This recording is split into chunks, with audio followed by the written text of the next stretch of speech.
فاسألوا أهل الذكر إن كنتم لا تعلمون۔ بسم اللہ الرحمن الرحیم۔ السلام علیکم جی۔ پروگرام فتویٰ آن کرنٹ ایشوز میں آپ کو خوش آمدید کہتے ہیں۔ فرمان باری تعالیٰ ہے کہ اللہ تعالیٰ کا رنگ اختیار کرو، بے شک رنگ کے اعتبار سے اللہ کا رنگ جو ہے وہ سب سے بہتر ہے۔ ہمیں اپنی زندگیاں، ہماری جتنی بھی زندگی کے پہلو ہیں وہ اکارڈنگ ٹو اسلامک پرنسپلز ہونے چاہیے۔ حسب معمول آپ کی خدمت میں پیر اور جمعرات کی شب حاضر ہوتے ہیں اور کرنٹ ایشوز لے کر آپ کی خدمت میں۔ آج کے جو کرنٹ ایشوز ہیں، دو بڑے اہم کرنٹ ایشوز ہیں، دل دہلا دینے والے کرنٹ ایشوز ہیں۔ اس سے پہلے میں بتاتا چلوں کہ اگر آپ بھی ہمارے پروگرام کا حصہ بننا چاہتے ہیں تو نیچے دیے گئے جو نمبر ہیں ان پر آپ رابطہ کر کے اپنے شرعی سوالوں کا جواب حاصل کر سکتے ہیں۔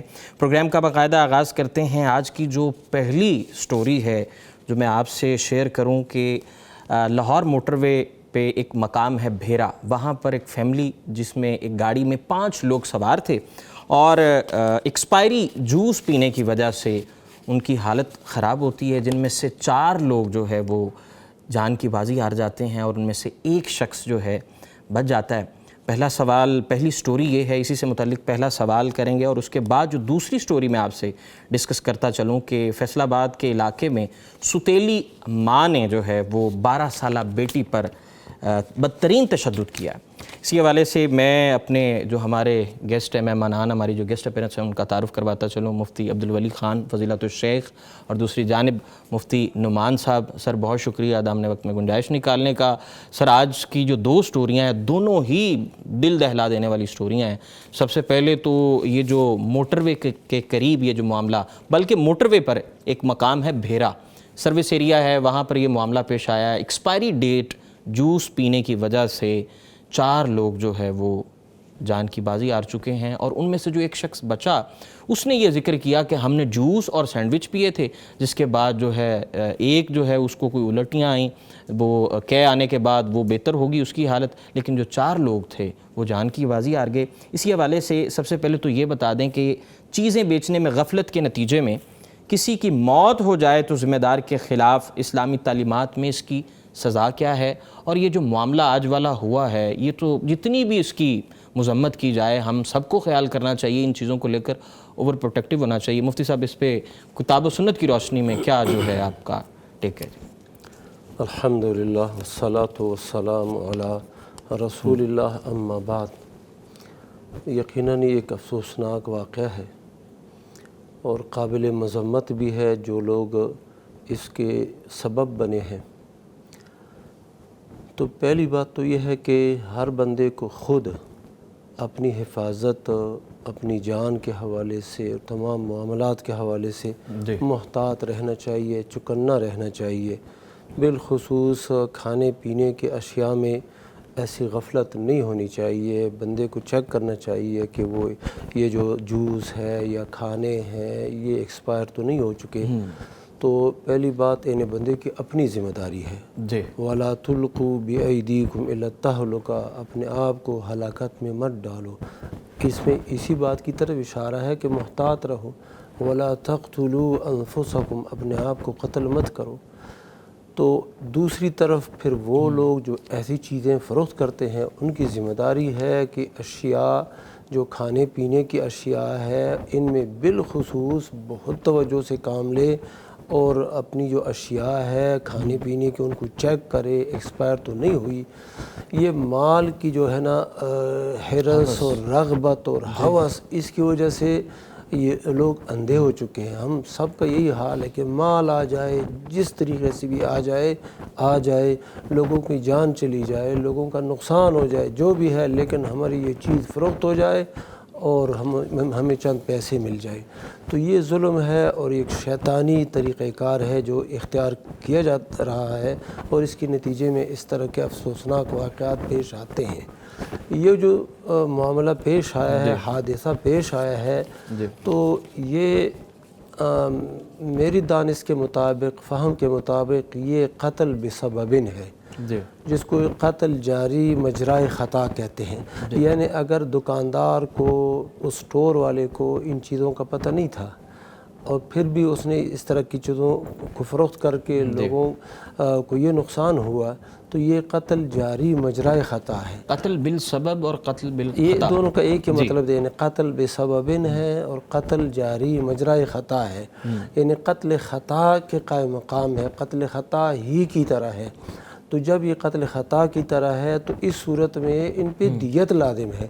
جو اسٹور والا ہے، جو دکاندار ہے، ان کے ذمہ ہے کہ یہ دیت ادا کرے. اور دیت کے متعلق ہم نے بتایا ہے کہ وہ 100 اونٹ ہے. اور وہ جو ہے نا قتل خطا کی صورت میں وہ 5 قسم کے اونٹ بنتے ہیں اور قتل عمد کی صورت میں وہ 4 قسم کے. پھر ان کی عمریں بھی زیادہ ہوتی ہیں. یہ قتل عمد میں جو کہ قتل خطا یا جاری مجرائے خطا ہے، اس میں پھر وہ 5 قسم کے اونٹ بنا کے اور اس کی عمریں کم ہوتی ہے. یعنی پھر اس کی جو اگر پیسوں میں فروخت کرنا چاہیں، بنانا چاہیں تو وہ قیمت تھوڑی سی کم ہو جاتی ہے. تو بہر صورت ان پر قتل خطا جاری مجرائے خطا کا حکم لگتا ہے اور ان لوگوں پہ لازم ہے کہ جو فوت شدگان ہے، اس حادثے میں فوت ہوئے ہیں، ان کو وہ دیت دیں. اور حکومت کی یہ ذمہ داری ہے کہ ان لوگوں کو اپنے طور پر وہ ثوابدیدی سزا دیں. ایک تو دیت دلوائیں اور دوسرا ہے کہ ان کو ثوابدیدی سزائیں دیں، تعزیری سزا. جو بھی لوگ اس طرح کام کرتے ہیں، کوئی متعین سزا تو نہیں ہے. باقی اللہ کے نبی صلی اللہ علیہ وسلم نے یہ فرمایا کہ من غشنا فلیس منا، جو ہمارے ساتھ غش کرتا ہے، دھوکہ کرتا ہے، ایک نادرست چیز اور غلط چیز وہ فروخت کرتا ہے تو یہ دھوکہ ہے. تو یہ تو مسلمانوں کی جماعت میں سے نہیں ہے، لیکن حکومت کی یہ ذمہ داری ہے کہ ایسی لوگوں کو سزا دے دیں. دیکھے، معلوم کرے. دوائیاں، ایکسپائر دوائیاں لوگ فروخت کرتے ہیں اسٹور والے، اسی طرح کھانے پینے کی اشیاء، دیگر اشیاء بھی. تو یہ ظلم ہو رہا ہے اور یہ ساری ذمہ داری حکومت پر آتی ہے.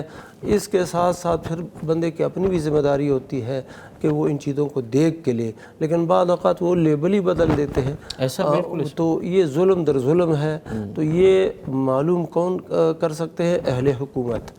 لہٰذا اہل حکومت کی ذمہ داری ہے اور پھر مجموعی لحاظ سے ہم سب کی ذمہ داری ہے کہ مسلمان ہونے کے ناطے، انسان ہونے کے ناطے ان چیزوں سے اجتناب کرے جو لوگوں کے لیے باعث نقصان ہے بلکہ ان کی موت کا سبب بن رہے ہیں.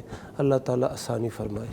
اللہ تعالیٰ آسانی فرمائے جی. اور اللہ تعالیٰ یہ لوگ جو گزر چکے ہیں ان کی مغفرت فرمائے. ہم بے حسی کی اس تخت پہ بیٹھ چکے ہیں جہاں سے اب واپسی ممکن نہیں ہے. مفتی صاحب، حکومتوں کو بھی جو ہے، حکومتوں کو بھی چاہیے کہ ہوش کے ناخن لیں. جیسے کہ آپ نے وہ بات کی کہ اس میں جو لیبل بدل دیا جاتا ہے تو انسانیت والا تو ایلیمنٹ شاید دن بہ دن وہ مائنس ہی ہوتا جا رہا ہے سوسائٹی میں. مفتی صاحب، جو نیکسٹ ہماری سٹوری ہے اس کی جانب بڑھتی ہیں جی. میں مفتی نعمان صاحب سے، حضور آپ سے سوال ہے کہ یہ جو ستیلی ماں والا یہ جو معاملہ ہوا ہے، ستیلی ماں نے سگے باپ کے ساتھ مل کر بیٹی کا جسم استری سے جلا دیا. اسلام ایسے واقعات کی روک تھام کے حوالے سے کیا کہتا ہے؟ ایک اور انسانیت سوز معاملہ. ان الحمد للہ والصلاۃ والسلام علی رسول اللہ. اصل میں ایسا ہے کہ وہ جو واقعہ رونما ہوا اس کے پیچھے ہے ایسا کہ اس بچی نے کوئی گھر سے گندم لی اور وہ دے کے اس کے عوض کلفی لی. تو اب اس والدہ کو، جو ستیلی والدہ ہے، اس کو یہ ظاہر ہے شاید پہلے بھی کوئی غصہ ہوگا تو اس نے اس کا بدلہ یا تربیت کہہ لیں اپنی طرف سے ایسی کی کہ استری گرم کر کے اسے لگائی اور اس پہ تشدد اور نشانات باقاعدہ. وہ بہت اذیت ناک. آپ تصور میں دیکھیں کہ اگر ویسے کسی کو بچے کو ایسا کچھ ہو جائے تو ماں پہ کیا بیتتی ہے یا گھر والوں پہ، تو وہ ایسے اذیت. 12 سال کی مفتی صاحب. ہاں جی. تو اس پہ ایک یہ ہے کہ تربیت ہم کرنا چاہتے ہیں لیکن وہ تربیت کا انداز ہے کہ ہم نے کیا اختیار کیا. نبی کریم صلی اللہ علیہ وسلم کی جو تعلیمات ہیں اس میں تو یہ ہیں کہ وما اوتی اہل بیت الرفق الا نفعہم، کہ رفق جس بھی گھر والے کو دی جائے، رفق کا مطلب ہے نرمی، جس بھی گھر والوں کو دی جائے تو انہیں نفع دیتی ہے. ولا منیع الا ضرہم، اور رفق سے اگر روک دیا جائے، جس گھرانے کو نرمی سے روک دیا جائے تو وہ ان کے لیے نقصان دہ ہوتی ہے. ان کو نقصان پہنچاتی ہے۔ تو آپ دیکھ لیں کہ ایک تو ایسی ماؤں یعنی جو سیکنڈ مدر ہوتی ہیں یا سیکنڈ رشتے، ان کو زیادہ خیال کرنا چاہیے کہ ہم پہ کوئی ایسا بلیم نہ آئے۔ جی ڈیفینیٹلی ہاں، معاشرہ تو ظاہر کرے گا نا کہ اس سے انسان کی اپنی ذات بھی متاثر ہوتی ہے، ان کو زیادہ محتاط ہونا چاہیے۔ اور پھر یہ ہے کہ یہ تربیت کا کوئی انداز نہیں ہے۔ جی دیکھیے کہ اگر آپ تربیت کرنا چاہتے ہیں تو اچھے انداز سے کریں۔ ہاں، اسلام کی تعلیمات میں بچوں کو سنوارنے کے لیے کچھ احادیث مبارکہ ایسی ہیں جن میں ان کی تربیت کے لیے ان کی سرزنش، فہمائش، اس کا تذکرہ موجود ہے۔ تو اس میں یہ ہے کہ اس میں ایک حد ہے اور اس سے بڑھنا نہیں ہے، اور اس کو معاملے کو سنوارنا ہے، نہ یہ کہ بگاڑنا ہے۔ تو اس تربیت کے عوض اگر کوئی ایسا کرتا ہے تو لگتا ہے ایسے ہی ہے کہ اس میں ذاتی اناد یا دشمنی یا جو ایک خار ہوتی ہے دیگر کی اولاد سے، یہ تو انسان کو پہلے رشتہ کرتے ہوئے سوچ لینا چاہیے نا کہ ان کی پہلے اولاد موجود ہے، ٹھیک ہے، جن سے میں نکاح کر رہی ہوں ان کی اولاد موجود ہے، یا اسی طرح ہاں پہلے سوچ لینا چاہیے۔ اگر وہ برداشت نہیں کر سکتی کسی کے تو ایسے رویے تو نہیں اختیار کرنے چاہیے۔ تو اسی طرح اگر ہم تربیت کی طرف جائیں تو اسلام ہمیں بہت وسیع ایک پلیٹ فارم دیتا ہے۔ نبی کریم صلی اللہ علیہ وسلم نے اصحاب کی تربیت کی، آپ کی مبارک زندگی میں وہ بچے بھی تھے جو چھوٹی عمر کے صحابہ کرام تھے، کم سن تھے، ان میں سے کچھ ایسے بھی تھے کہ نبی صلی اللہ علیہ وسلم کے عزیز بھی ہیں، جیسے سیدنا ابن عباس رضی اللہ تعالیٰ عنہ۔ وہ نبی صلی اللہ علیہ وسلم کے ہاں قیام کرتے ہیں کہ میں دیکھوں آپ کی رات کی نماز کیسی ہے۔ تو رات کی نماز جو حضرت میمونہ ان کی خالہ تھیں، جو حضرت ابن عباس کی والدہ تھی ام الفضل، اور میمونہ دونوں آپس میں بہنیں تھیں اور یہ ان کے بھانجے تھے، تو یہ گھر میں رہے کہ ہم دیکھیں نبی صلی اللہ علیہ وسلم کی نماز کیسی ہے۔ یعنی بچوں کے اندر یہ شعور جب عملی طور پہ ہم پیش کرتے ہیں نا، یعنی آپ بچوں میں امانت، دیانت اور چوری چکاری سے بچانے کی وہ تعلیم دینا چاہتے ہیں، امانت دیانت پہ ان کو لانا چاہتے ہیں، تو عملی صورتیں ایسی پیدا کریں کہ ان کو یہ صورت ہی پیش نہ آئے، نہ یہ کہ ایسا طرز اختیار کریں، اور یہ تو بالکل نامناسب رویہ ہے جو اختیار کیا گیا، اور جو بھی کسی کو تکلیف دیتا ہے۔ ہمارے ہاں یہ بھی بڑا تصور ہے کہ ہم بچوں کو، بیوی کو جو مرضی کہہ لیں تو ہم خیر ہے، ہم کہہ سکتے ہیں، حالانکہ ایسا نہیں ہے۔ اگر بچوں کے ساتھ بھی ہم زیادتی کرتے ہیں تو یہ بھی ظلم میں شمار ہوتا ہے۔ جی اگر بیوی کے ساتھ، اور اسی طرح بیوی اگر خاوند کے ساتھ کوئی ایسی زیادتی کرتی ہے تو سب جواب دہ ہوں گے اللہ کے حضور۔ اس وجہ سے ہم سب کو چاہیے کہ ہم اپنے اپنے دائرے میں رہ کر جو بہتری آ سکتی ہے اس کو لانے کی کوشش کریں، اور تربیت کے ان پہلوؤں سے اپنے آپ کو بچائیں۔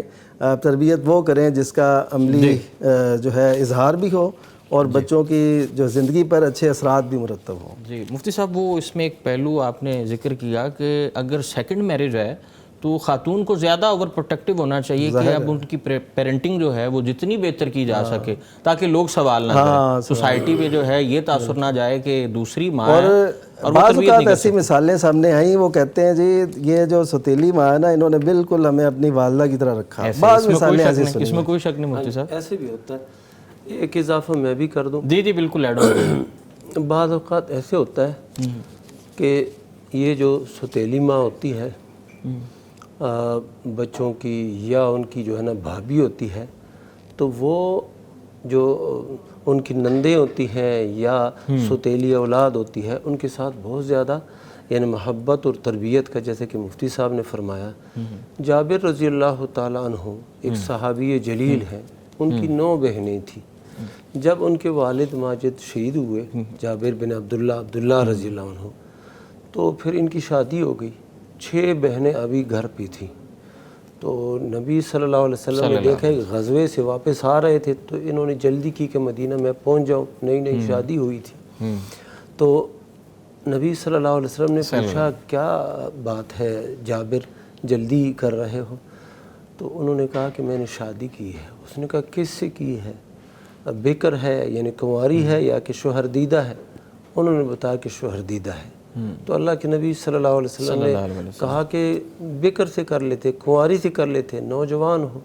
تو انہوں نے کیا کہا، کیسے خوبصورت بات کہی کہ اللہ کے رسول، میری جو ہے نا والد صاحب فوت ہو گئے، والدہ نہیں ہے، تو اب صرف اور بہنیں ہیں، 6 بہنیں۔ اگر میں کوئی کنواری لڑکی لے آتا تو بھی ان جیسے ناسمجھ اور کیا ہوتی، ابھی تربیت نہیں ہوتی، تو میں شوہر دیدہ کے ساتھ شادی کر کے اس مقصد کے لیے اسے لے آیا ہوں اپنی بیوی بنا کے کہ وہ میری بہنوں کی تربیت کرے۔ اللہ، تو ایک بندہ جب اس کی بیوی فوت ہو جاتی ہے یا علیحدگی ہو جاتی ہے تو اس کی اولاد جو ہوتی ہے نا اس کی تربیت کے لیے شادی کرتا ہے۔ ایسا ہی اب یہی عورت اٹھتی ہے ان بچوں کو مارتی ہے، اور سزا ایسی سخت سزا کہ پھر دیکھتی نہیں ہے کہ یہ استری گرم ہے اور اس کی جسم کے ساتھ لگاتی ہے۔ واقعی نہایت نا قابل افسوس بات ہے، اور یہ ایک عورت کی شان کے بالکل خلاف ہے۔ قابل افسوس جی، اس میں کوئی شک نہیں، یہ عورت کی شان کے خلاف ہے۔ عورت تو مفتی صاحب ویسے بھی بڑا ایک نازکی اور ایک بڑا نرم خو اس کا عورت کا تاثر رہا ہے، نازک طبع تاثر رہا ہے۔ تو اللہ تعالیٰ جی خیر فرمائے، آسانی فرمائے، اور ہم سب کو جو ہے ہدایت دے۔ شرعی سوال مفتی صاحب سائل پوچھ رہے ہیں جی کہ اثاثہ وغیرہ کرائے پر دیکھ کر کرایہ لیا جا سکتا ہے، یعنی کہ مکان جو ہے وہ کرائے پر ہم دیتے ہیں، دکان کرائے پر دیتے ہیں، تو اس کی عوض ہم ماہانہ کرایہ وصول کرتے ہیں۔ اسی صورت میں ہم کسی کو پیسے دے دیتے ہیں تو ہم اس کی عوض بھی تو ہم کچھ رقم لے سکتے ہیں، تو کیا وہ سود کے زمرے میں آتا ہے یا دینی رہنمائی اس حوالے سے کیجیے گا؟ جی جی، اس میں ایسا ہے کہ پہلے ہمیں یہ دیکھنا ہے، یہ جو سوال کی بیس ہے جی وہ یہ ہے کہ گاڑی، مکان یا اثاثہ ہم کرائے پہ دیتے ہیں، جی تو اگر ہم پیسے کرائے پہ دیں اور اس کے عوض کرایہ لیں تو اس میں کیا ممانعت ہے، اس میں فرق کیا ہے دونوں جی چیزوں جی میں؟ جی مین ڈفرینس تو اس حوالے سے ایسا ہے کہ پہلے جو ہے نا یہ لیزنگ یا اجارہ پہلے یہ چلتا آیا ہے دیر تک، پھر 1940 میں فرانس نے یہ کام شروع کیا کہ وہ جو ہے نا مالیاتی ادارے بنائے جو چیزوں کی طرح، اثاثوں کی طرح کرائے پہ پیسے دیتے تھے، ٹھیک ہے، رقم کرنسی وہ فراہم کرتے تھے اور اس پہ لیتے تھے۔ اس طرح یہ بینکنگ کا نظام اور یہ مالیاتی ادارے ہمارے وجود میں آئے۔ پھر 1950 میں امریکہ نے اس کو بہت بڑھایا، اور یہ آج ہمارے ہاں، یعنی ایسا سمجھیں کہ ایک نقطے کو نہ سمجھنے کی وجہ سے کہ لیزنگ یا اجارہ اثاثوں کی اور بات ہے اور پیسوں کی ادھار پہ اس کو دینا اور اس پہ کچھ لینا یہ اور بات ہے، اس نقطے کو نہ سمجھنے کی وجہ سے آج انسانیت سود کے اندر پھنسی ہوئی ہے۔ اچھا، اب اس میں فرق کیا ہے؟ فرق اس میں یہ ہے کہ اثاثہ جو ہوتا ہے یہ جب بندہ کوئی لیتا ہے تو اس کی حفاظت اس طرح اس کے ذمے نہیں ہوتی جیسے قرض کی ہوتی ہے۔ جی اب قرض تو آپ اکثر جانتے ہیں کہ لوگ قرض لیتے ہیں اور کوئی کاروبار شروع کرتے ہیں اور سرمایہ اکثر وہ جو ہے نا رائے گاں ہی جاتا ہے، عموماً ایسے ہوتا ہے۔ اس وجہ سے لوگ دیکھیے بینکنگ کی طرف آتے ہیں، مضاربت کی طرف نہیں جاتے۔ ان کو پتہ ہے کہ اگر ہمیں مضاربت کی تو ہمیں نہ نفع ملنا ہے، نہ پیسے ملنے ہیں، یا ہم اس سے کچھ کر نہیں سکیں گے، تو بینک میں رکھے پیسے ہمیں فائدہ دے رہے ہیں تو ہمیں کیا ضرورت ہے اپنے پیسوں کو داؤ پہ لگانے کی۔ تو ایک تو یہ فرق ہے کہ اثاثے کی جو حفاظت ہے وہ مقروض جو کرایہ دار ہے اس کو نہیں کرنی پڑتی، لیکن پیسوں کی پوری حفاظت۔ پھر اگر پیسے واپس کرنے ہیں تو اتنے ہی کرے گا، لیکن مکان ہے یا گاڑی ہے وہ جتنی استعمال ہو گئی ہے وہ اسی شیپ میں واپس کرے گا۔ وہ یہ نہیں کرے گا کہ تم نے اتنا مکان بھی میرا استعمال کیا ہے تو مجھے اتنے اضافی پیسے بھی دو، ایسے نہیں ہوگا۔ لیکن کرائے میں ایسا ہے، یہ جو پیسے قرض پہ دینے ہیں اس پہ اگر وہ اضافی لے گا تو یہ ایک اضافی چیز ہے۔ اسی طرح اجارے کے بغیر یا لیزنگ کے بغیر دنیا کا نظام چل نہیں سکتا۔ دیکھیے ہم ہر سطح پہ دیکھیں، اسے کہتے ہیں اجارۃ الاشخاص، یعنی جو لوگ ملازمت کرتے ہیں، یا اجارۃ الاعیان یعنی چیزوں کی جو کرایہ داری ہوتی ہے۔ ہم بیٹھے بس پہ، ہم نے اس کو کرایہ دیا، اس کے بغیر تو کوئی بندہ رہ نہیں نہ سکتا، یعنی اجارے کے بغیر گزارا نہیں ہے، اس کائنات کا نظام نہیں چل سکتا۔ لیکن قرض کے بغیر بہت سے لوگ کام چلاتے ہیں اپنا۔ بالکل۔ تو اس کا مطلب ہے کہ بیسک جو نہ سمجھنے کی وجہ سے اجارہ اور یہ قرض، اس کے معاملے کو نہ سمجھنے کی وجہ سے آج بہت ساری دنیا جو ہے وہ سود میں جکڑی ہوئی ہے۔ تو یہ وہ بنیادی 3-4 فرق ہیں جو میں نے آپ کے سامنے رکھے۔ تو جب ہم ان کو سمجھ لیں گے کہ اجارہ اور چیز ہے اور قرض اور چیز ہے، تو اس کے نتائج بھی علیحدہ ہیں اور اس کے جو اثرات ہیں وہ بھی علیحدہ ہیں، تو اس سے معاملہ ہمارا کلیئر ہو جاتا ہے۔ امید کرتے ہیں ہمارے یہ جو سائل ہیں جنہوں نے سوال پوچھا ہے انہیں اس کا جواب مل چکا ہوگا۔ یہاں پر جی فیصل آباد سے ایک کالر ہیں۔ السلام علیکم جی۔ وعلیکم السلام ورحمۃ اللہ وبرکاتہ۔ جی کیا حال ہے، کیسے ہیں، خیر خیریت سے ہیں آپ؟ ہاں جی شکر الحمدللہ۔ میں فیصل آباد سے محمد احمد بن غلام کی خادم عرض کر رہا ہوں۔ جی احمد میں بہت خوش ہوں آپ کا پروگرام. میرا آپ تینوں کو سلام ہو, آپ کی وعلیکم پوری السلام. ٹیم پیغام کو, ٹیم کو سلام ہو. جی یہ ذرا پروری. پروگرام مجھے بہت پسند ہے, میری فیملی کو بہت پسند ہے. جی اس کو شکریہ. جاری رکھا جائے, اس کو بند نہ کیا انشاءاللہ جائے. انشاءاللہ تو انشاءاللہ. میں پیغام چینل والوں کا جی. اور آپ کا اور دونوں مفتی صاحبان کو سلام پیش کرتا ہوں. وعلیکم بہت بہت مبارک پیش کرتا ہوں کہ اس دور میں اتنے اچھے پروگرام چل رہے ہیں. جی جی جی جزاک اللہ جی. جی. محمد احمد صاحب. جی جی بہت شکریہ جی. ٹوکن آف اپریسیشن مل گیا ہمیں, اور انہوں نے یہ بھی کہا ہے کہ پروگرام کو جاری رکھنا چاہیے. سوال پوچھا نہیں مفتی صاحب. تو جی اس اپریسیشن کے بعد جو ہے یہاں پر ایک بریک تو بنتا ہے جی, انشاءاللہ واپس آ کر یہیں سے کنٹینیو کرتے ہیں. فاسألوا أهل الذكر إن كنتم لا تعلمون.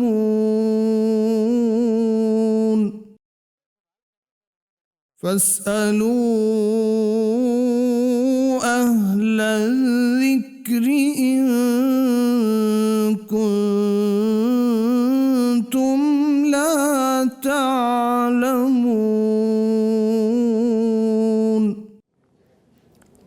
ویلکم بیک جی. پروگرام میں ایک بار پھر آپ کو خوش آمدید کہتے ہیں. آج کل کے دور میں, بلکہ کافی عرصے سے, آج کل نہیں کافی عرصے سے ہم سب لوگ اسی دوڑ میں ہیں کہ ہم اپنے بچے اور بچیوں کے یہ جو نام ہیں ہم وہ جدید سے جدید رکھیں. ہم اس سے پہلے کوئی شرعی پہلو نہیں دیکھتے ہیں. تو ہمارے ایک سائل ہیں, انہوں نے پوچھا ہے کہ کیا محمد رزاق نام رکھ سکتے ہیں؟ مفتی صاحب اس کے پیچھے دین و اسلام کی روشنی میں, کتاب و سنت کی روشنی میں نام رکھنے کے حوالے سے ہمیں کیا کیا چیزیں ذہن میں لانی چاہیے؟ نام جو ہے اچھے نام رکھنے چاہیے. جی نبی صلی اللہ علیہ وسلم نے فرمایا سمو بسمی, میرے نام پہ نام رکھو, یعنی میرا جو نام ہے اس نام پہ نام رکھو. احب الاسماء اللہ تعالی عبداللہ و عبد الرحمن, اللہ تعالیٰ کو پسندیدہ نام جو ہے عبداللہ اور عبد الرحمن ہے. نبی صلی اللہ علیہ وسلم کے پاس جب کوئی شخص آتا, بندہ ہے یا عورت ہے, مرد ہے عورت ہے, تو نام پوچھتے. تو جب نام کے اندر کوئی ایسی خرابی ہوتی تو نبی صلی اللہ علیہ وسلم بدل لیتے. ایک خاتون آئی, اس کا نام عاصیہ. عاصیہ کا مطلب ہوتا ہے نافرمان. اللہ کے نبی صلی اللہ علیہ وسلم نے وہ جو ہے نا نام تبدیل کر دیا, اس کو جمیلہ نام رکھ دیا. ایسی اور جو بھی لوگ آئے ہیں ان کو کہا کہ یہ نام تبدیل کر دو, تبدیل کر لیتے تھے. تو یعنی شریعت کے مطابق بھی ہو, معنی کے لحاظ سے بھی اچھا ہو, یہ ساری جو ہے نا باتیں مد نظر رہنی چاہیے. اب یہ جو ہے نا محمد رزاق, رزاق مبالغے کا صیغہ ہے, یعنی بہت رزق دینے والا. تو انسان تو بہت رزق دینے والا نہیں ہے, بلکہ انسان رازق ہی نہیں ہے. رازق یہ اللہ سبحانہ و تعالیٰ کی ذات ہے. تو یہ نام رکھنا انسان کے لیے جائز نہیں. ان اللہ هو الرزاق ذو القوة المتین, اللہ تعالیٰ ہی رزاق ہے. تو اس لیے یہ کہنا کہ انسان کے لیے یہ نام رکھنا محمد رزاق, محمد رحمان, اور اسی طرح وہ اوصاف, وہ صفات جو اللہ سبحانہ و تعالیٰ کے ساتھ خاص ہے. اچھا مفتی صاحب عبد الرزاق نام رکھ سکتے ہیں؟ عبد الرزاق یہ تو بہت اچھا نام ہے, کیونکہ اس میں عبدیت کی طرف اشارہ ہے. عبد الرزاق کا مطلب ہے کہ الرزاق کا بندہ. تو الرزاق کون ہے؟ وہ اللہ سبحانہ و تعالیٰ کی ذات ہے. تو یہ ایسے کہ عبدیت کا معنی موجود ہو اور اس کی نسبت اللہ سبحانہ و تعالیٰ کی طرف ہو. عبد الغفار, اسی طرح عبد الغفور, عبد الکریم, عبد الرحیم, عبد الرحمن, یہ ساری باتیں. یا انبیاء کے ناموں پر بندہ نام رکھے, یہ تو مردوں کا ہے. باقی صحابیات کے نام ہیں تو وہ جو ہے وہ نام رکھے جائیں, یا جو بھی نام ہے اور اس کا مطلب معنی اچھا ہے وہی رکھیں. تو لوگ یہ ایسے کہ یہ نام کسی نے رکھا نہ ہو, خاندان میں یہ کسی کا نام ہی نہ ہو, لہذا ہم نے ایسے نام کا انتخاب کرنا ہے. تو بعض اوقات ایسے ہوتا ہے کہ اس نام کا مطلب ہی غلط ہوتا ہے اور وہ معنی نہیں بنتا یا معنی غلط بنتا ہے. جیسے محمد رزاق ہے تو یہ صحیح نہیں ہے, عبد الرزاق ہے. عبدالرزاق نام رکھنا صحیح ہے، اور اسی طرح محمد رزاق نام رکھنا یہ تو اس بندے کی طرف نسبت ہو گئی کہ محمد بہت رزق دینے والا ہے، حالانکہ وہ تو عبدہ و رسولہ ہے، یعنی کہ نبی اکرم صلی اللہ علیہ وسلم کی طرف یہ اگر اشارہ ہو۔ مفتی صاحب ایک کالر کلامی کی معذرت جی، ہمارے ساتھ ایک کالر یہاں موجود ہیں جی۔ السلام علیکم ورحمۃ اللہ جی۔ وعلیکم السلام ورحمۃ اللہ وبرکاتہ۔ جی کیا حال ہے، کیسی ہیں میری بہن، ٹھیک ہیں آپ، خیر خیریت سے؟ ہاں جی شکر الحمدللہ۔ جی ماشاء اللہ۔ اچھا میرا نا یہ مفتی صاحب سے یہ سوال ہے، جی فرمائیے۔ ایک تو نا آپ اپنے پیغام میں نا اذان نہیں ہوتی، اذان دیا کریں۔ اچھا جی انشاءاللہ ضرور۔ وقفہ دیتے ہیں تو اذان دیں، اذان سنے جاتے ہیں تو پروگرام گزر جاتا ہے۔ جی اچھا دوسرا میرا یہ سوال ہے کہ اگر شرعی حدود کو قائم رکھتے ہوئے میک اپ سکھائے جائے اور دلہن تیار کیا جائے، یہ گناہ کے زمرے میں تو نہیں آتی؟ میک اپ سیکھنا اور سکھانا اور میک اپ کروانا۔ ہاں جی۔ اور دوسرا سوال یہ کہ یہ جو بازاری مہندیاں لگ رہی ہیں کیا یہ لگوانی اور لگانی جائز ہے؟ جی جی، مردوں سے یا عورتوں سے؟ آج کل میل اور فیمیل میک اوور آرٹسٹ بھی ہیں نا، عورتوں سے۔ عورتوں سے لگوانی جائز ہے یا نہیں؟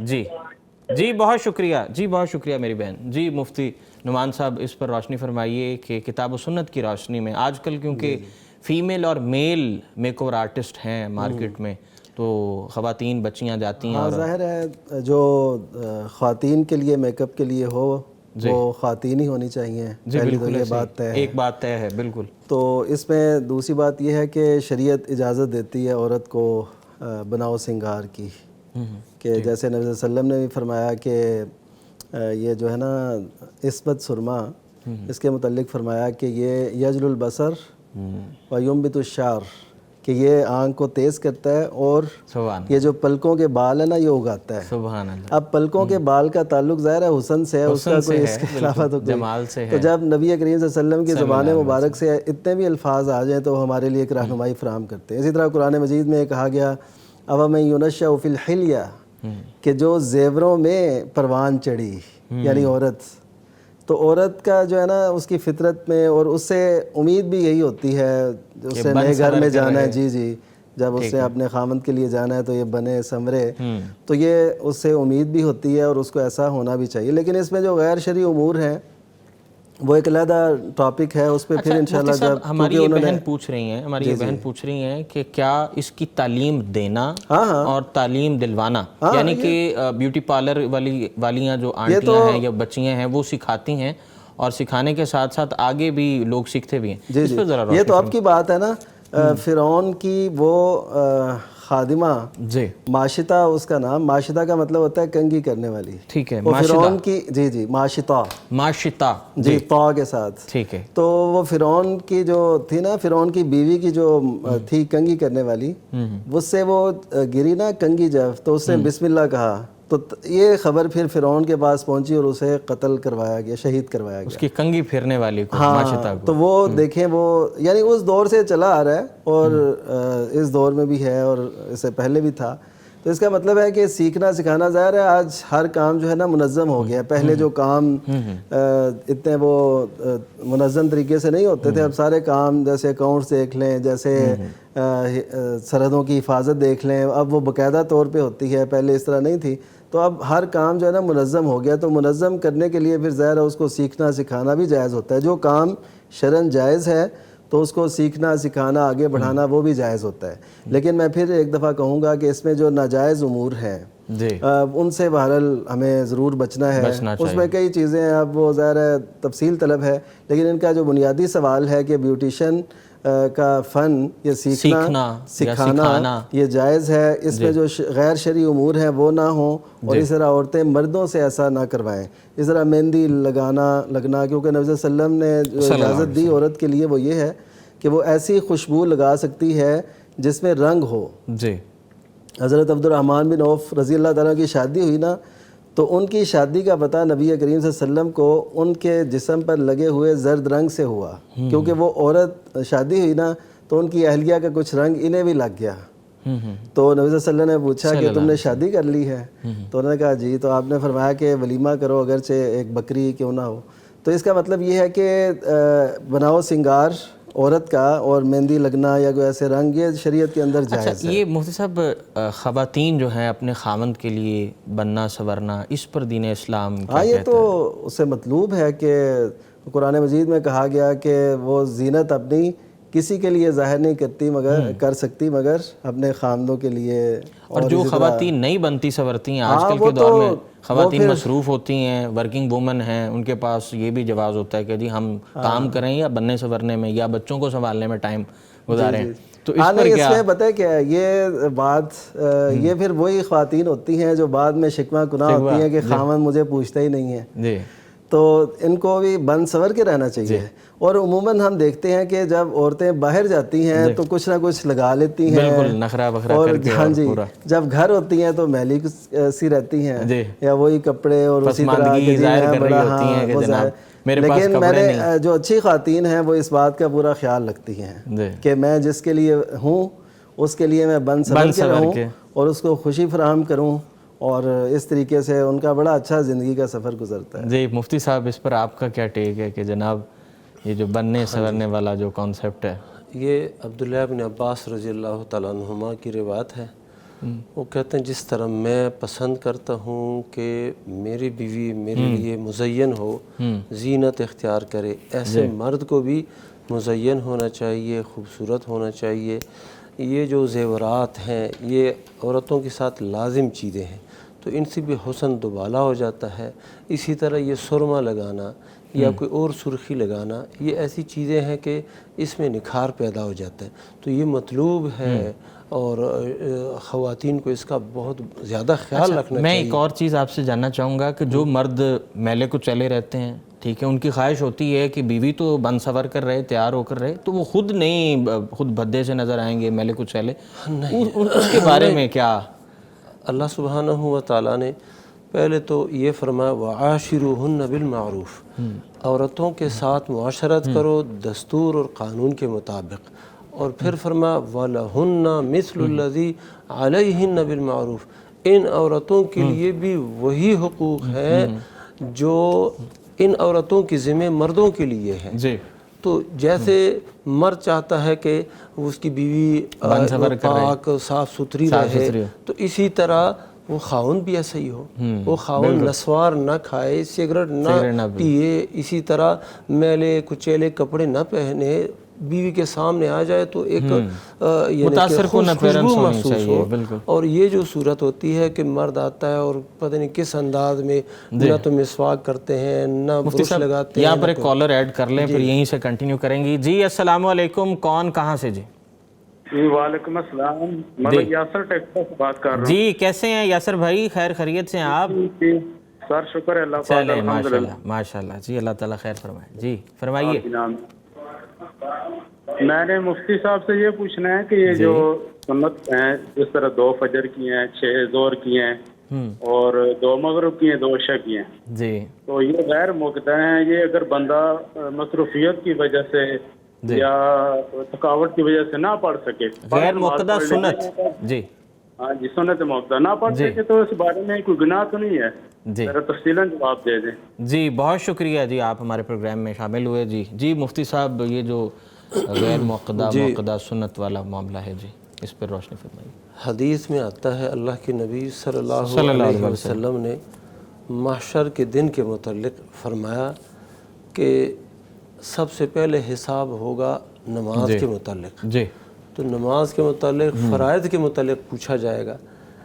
جب فرائض کے متعلق پوچھا جائے گا اور فرائض میں کمی ہو تو اللہ سبحانہ و تعالیٰ اپنے فرشتوں سے فرمائے گا کہ انظروا لعبدی، میرے بندے کے لیے دیکھو کہ کیا اس کے نامہ اعمال میں نوافل ہیں کہ نہیں۔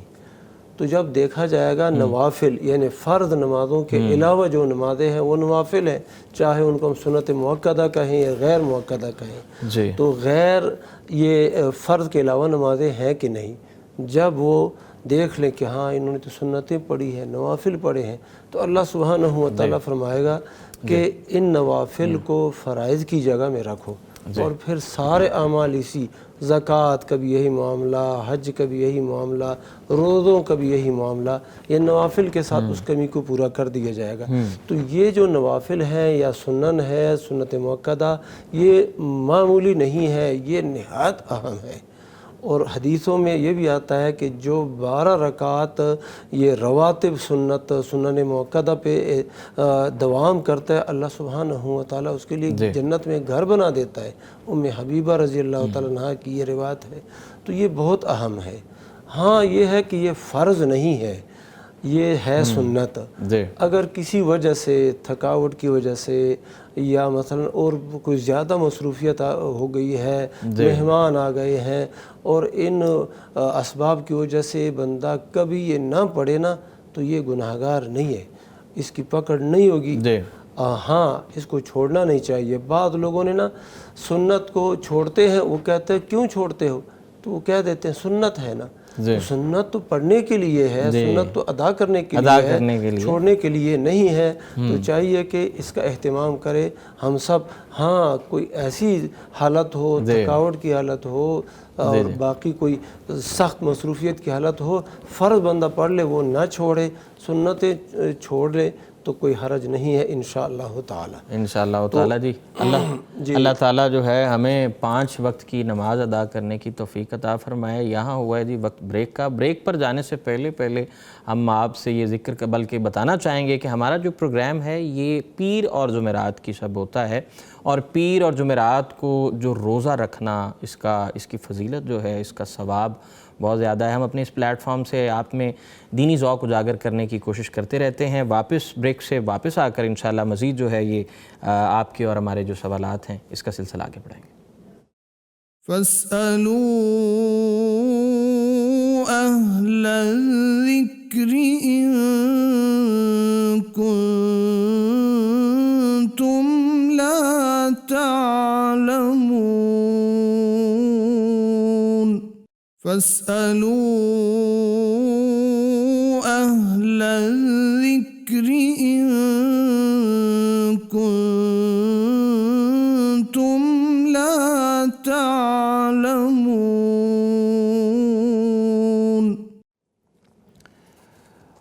ویلکم بیک جی۔ پروگرام میں ایک بار پھر آپ کو خوش آمدید کہتے ہیں۔ آپ بھی ہمارے پروگرام کا حصہ بن سکتے ہیں، اور مجھے خوشی ہوتی ہے کہ جب آپ میں سے کوئی ہمارے پروگرام کا حصہ بنتا ہے۔ نیچے دیے گئے نمبر پر رابطہ کیجئے اور اپنے شرعی سوالوں کے جواب جو ہے یہ ہمارے مفتیان کرام جو ہیں، ملک کے نامور مفتیان کرام ہیں، یہ آپ کے جواب دینے کے لیے ہر پیر اور جمعرات کی شب حاضر ہوتے ہیں جی۔ شرعی سوالوں کا سلسلہ جی مفتی صاحب آگے بڑھاتے ہیں۔ ایک سائلہ پوچھ رہی ہیں کہ زکوٰۃ کے پیسوں سے مدرسے کی جو استانی ہیں ان کو تنخواہ دی جا سکتی ہے؟ اس پر روشنی فرمائیں۔ جی، اس میں ایسا ہے کہ زکوٰۃ کی مقدار جو ہے نا وہ قرآن میں متعین کی گئی، اس میں ایک فی سبیل اللہ ہے۔ تو فی سبیل اللہ کے ضمن میں اس کو یعنی بڑھا کے کئی لوگ یہ تعلیم پہ خرچ کرنے کو بھی شامل کرتے ہیں، اگرچہ اس میں فتوے اور اس میں موجود ہیں۔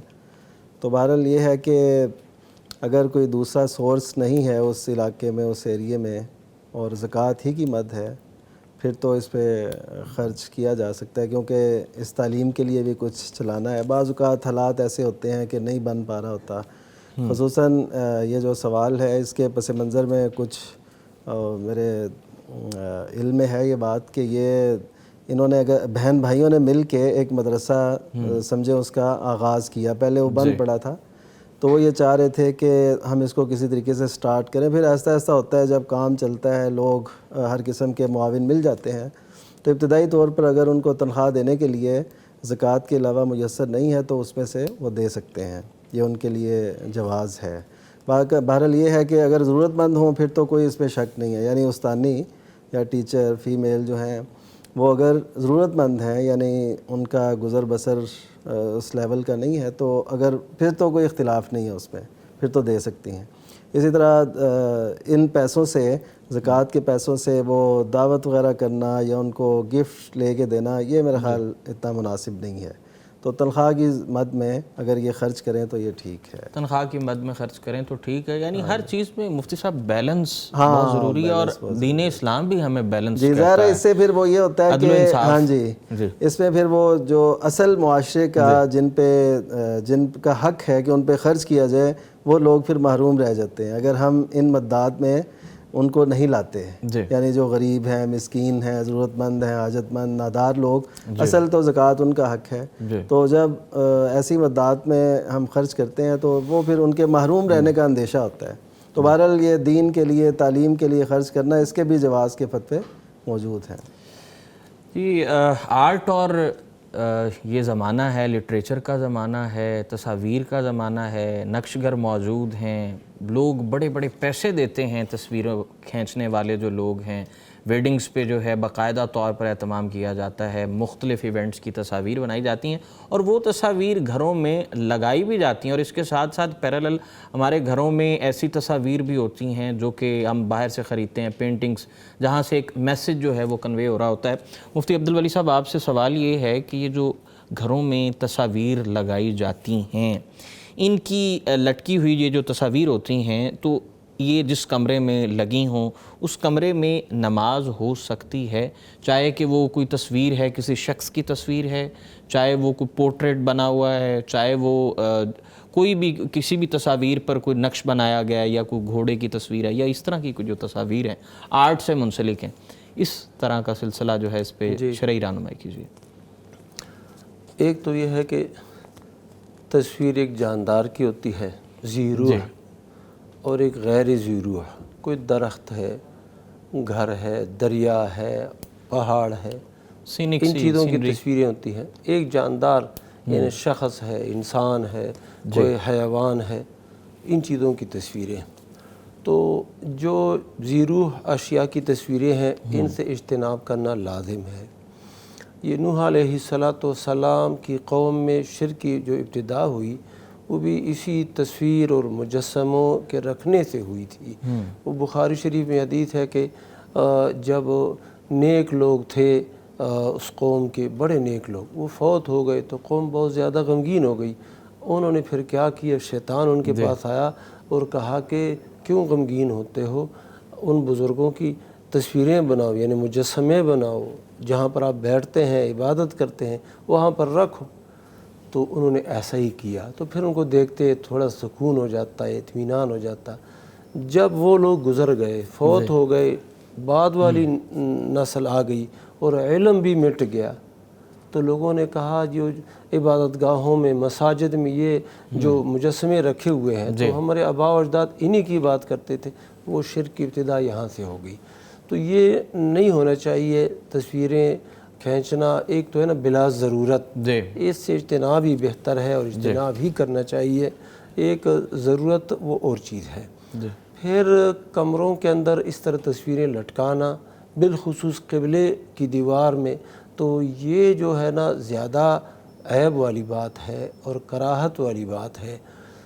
رہ گئی بات نماز کی، تو نماز جو ہے نا وہ ہو جاتی ہے، جس حالت میں بھی ہو وہ ہو جاتی ہے. کعبۃ اللہ کے اندر وہ 360 بت رکھے گئے تھے، اور وہ جب مکہ مکرمہ فتح ہوا اس وقت وہ بت توڑ دیے گئے. لیکن نبی صلی اللہ علیہ وسلم وہیں پر نماز پڑھتے تھے، یا صحابہ کرام جن کو کوئی یعنی کہ گنجائش مل جاتی تو وہ ادھر ہی نماز پڑھتے تھے. تو نماز ہو جاتی ہے، اور لیکن یہ کہ یہ رکھنا یہ نہیں ہے درست. رحمت کے جو ملائک ہیں، فرشتے ہیں، وہ اس گھر میں نہیں آتے. اور یہ جو نحوستیں گھروں میں زیادہ ہو رہی ہیں، بڑھ رہی ہیں یہ نحوستیں، اس کی ایک وجہ جو ہے نا وہ یہی ہے کہ رحمت کے ملائک جب نہیں آئیں گے تو کون آئے گا؟ شیطان ہی آئے گا. اور جادوگروں کا اور ساحروں کا اور شیطانوں کا وہ جو ہے نا زور پھر زیادہ ہو جاتا ہے.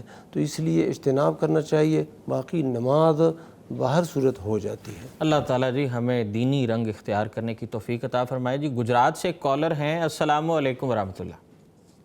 وعلیکم السلام. جی کیسے مزاج ہیں؟ خیر خیریت سے آپ؟ جی سن پا رہے ہیں؟ جی سن رہا. جی فرمائیں، کیا پوچھنا چاہیں گے؟ میں پوچھ رہا تھا جی، ایک نام ہے محمد عادی. اچھا، نام ہے محمد ہادی جی. ہاں جی تو نام ٹھیک ہے یا نہیں ٹھیک؟ ٹھیک ہے شرعی حوالے سے جی محمد ہادی جی. بہت شکریہ جی. مفتی صاحب وہی محمد ہادی سوال. ہادی کا مطلب ہے رہنمائی کرنے والا ہے نا، تو یہ نام تو ٹھیک ہے. نبی صلی اللہ علیہ وسلم ہدایت کے دو معنی ہیں جی. وہ جو فنی فقہی یا عقائدی اعتبار سے بندہ کہتا ہے نا، تو ہدایت کے معنی دو ہیں. ایک ہے ہدایت توفیق اور ایک ہے ہدایت ایصال الی المطلوب اور اراءۃ الطریق. مطلوب تک پہنچانا ایک یہ ہدایت ہے. اس کا اختیار کس کے پاس ہے؟ اللہ سبحانہ و تعالیٰ کے پاس ہے. انک لا تہدی من احببت، آپ اس کو ہدایت نہیں کر سکتے جو آپ کو محبوب ہے. اللہ تعالیٰ کے پاس یہ اختیار ہے. تو ایصال الی المطلوب اور ہدایت توفیق یہ اللہ کے پاس ہے. اور ایک یہ ہے کہ اراءۃ الطریق، راستہ دکھانا، رہنمائی کرنا، وہ تو انبیاء کرام علیہم والسلام جو آئے ہیں وہ اسی مقصد کے لیے آئے ہیں کہ لوگوں کی رہنمائی کر دیں. تو انبیاء ہادی ہے، تو اس لیے محمد ہادی نام رکھنا اس میں کوئی حرج نہیں. محمد ہادی، عبد الہادی، یا کچھ لوگ خالی ہادی بھی. عبد الہادی وہ الہادی ہو گیا اللہ سبحانہ و تعالیٰ کی ذات جو ایصال الی المطلوب کرتا ہے، اور اراءۃ الطریق یہ اللہ بھی کرتا ہے اور انبیاء بھی کرتے ہیں، سارے علماء دعات وغیرہ سارے یہ کرتے ہیں. تو اس نام میں کوئی خرابی نہیں ہے انشاءاللہ. اور سیدنا معاویہ رضی اللہ تعالیٰ عنہ کے بھی دعا ہے نبی صلی اللہ علیہ وسلم نے ان کے لیے صلی اللہ علیہ وسلم. ایک اور صحابی کے لیے بھی اللہم اجعلہ ہادیا مہدیا، اے اللہ اسے ہادی اور مہدی کا مطلب ہدایت یافتہ تو بنا دے. تو اس کا مطلب ہے یہ صفت اور لوگوں کی بھی ہو سکتی ہے کہ وہ لوگوں کی اچھی طرف رہنمائی کریں. تو یہ بندوں کا نام رکھا جا سکتا ہے. بالکل مفتی صاحب، نام رکھنے سے پہلے ہم ویسے تو ہم اس چیز پہ سوچنے میں بڑا ٹائم لگاتے ہیں کہ جی جدید طرز کا نام ہونا چاہیے. وہ فلاں چچا زاد نے یہ رکھا اپنے بیٹے کا نام، وہ فلاں کزن نے یہ رکھا. تو ہم جو ہے وہ کوشش کرتے ہیں کہ اس کا دینی پہلو نہیں دیکھتے، ہم اس کو منیمائز کر دیتے ہیں اور ہم جو ہے جدید ناموں کی طرف زیادہ جاتے ہیں. مفتی صاحب بہت سی چیزیں سائل ہم سے پوچھتے رہتے ہیں کہ جناب، بلکہ وہ تہمات بھی ہیں کہ دیوار پہ کوا بیٹھے تو مہمان آتے ہیں. اسی طرح ایک اور سائل پوچھتے ہیں کہ جناب بیڈ پر کھانا کھانے سے رزق میں کمی آتی ہے، ایسا کوئی ہے کوئی دین اسلام میں یا کہیں کوئی اس طرح کا؟ یہ بھی لگتا ہے خود ساختہ کچھ بنائی گئی چیزوں میں سے ہے. شریعت اسلامیہ کے اندر تو ایسی کوئی پابندی نہیں ہے کہ آپ فلاں جگہ پہ بیٹھ کے کھائیں یا فلاں پہ نہ کھائیں. تو اتنا ہے کہ عاجزی، عجز و انکسار اس کو شریعت پسند کرتی ہے. یعنی وہ جیسے ہمیں سونے کے برتنوں میں، چاندی کے برتنوں میں کھانے سے روکا گیا، اور یہ اس کی یہی وجہ ہے نا، تاکہ وہ اندر جو ہے نا تکبر وہ پیدا نہ ہو، عاجزی پیدا ہو. تو جن چیزوں سے جس قدر عاجزی پیدا ہو وہ اختیار کرنے میں حرج نہیں ہے، لیکن ان کو کرنا چاہیے. لیکن اس پہ ساتھ ساتھ یہ بھی ہے کہ ایسی کوئی روایت نہیں ہے کہ آپ بیڈ پہ بیٹھ کے کھائیں گے تو رزق میں کمی ہوگی، ایسی کوئی بات ثابت نہیں ہے. بلکہ میں تو کہوں گا کہ آپ یعنی ہمارے اس معاشرے کے اندر جو کھانا ہے نا وہ مل کے کھانا چاہیے، جہاں بھی جگہ میسر، جہاں بھی جگہ ہو تو بالکل. اور اس میں برکت بھی ہے، اس کی دلائل موجود ہیں کہ مل کے کھائیں تو اس میں برکت ہے. اس سے آج ہم لوگ دور ہیں. سیلن جی بہت شکریہ جی، ہمارے مفتیان کرام کا بہت شکریہ. ہمارے شو کی جو ہے آپ جان ہیں، اور آپ سے ہی جو ہے ہمارا یہ شو کا سلسلہ چلتا ہے. جی بہت شکریہ مفتی عبد الولی خان جناب، مفتی جو ہے اس نعمان صاحب، آپ کا بہت شکریہ جی. ہمارے پروگرام کا وقت جو ہے وہ ختم ہوا چاہتا ہے جی. آپ بھی ہمارے پروگرام کا حصہ بن سکتے ہیں. نیچے دیے گئے جو نمبر ہیں ان پر آپ ہم سے رابطہ کر سکتے ہیں. انشاءاللہ نیکسٹ جو ہے انشاءاللہ پیر اور جمعرات کی شب جو ہے آپ سے ملاقات ہوگی. یہیں پر اپنے میزبان ارسلان اعظم کو اجازت دیں، میری پوری ٹیم کو اجازت دیں. اللہ نگہبان. فاسألوا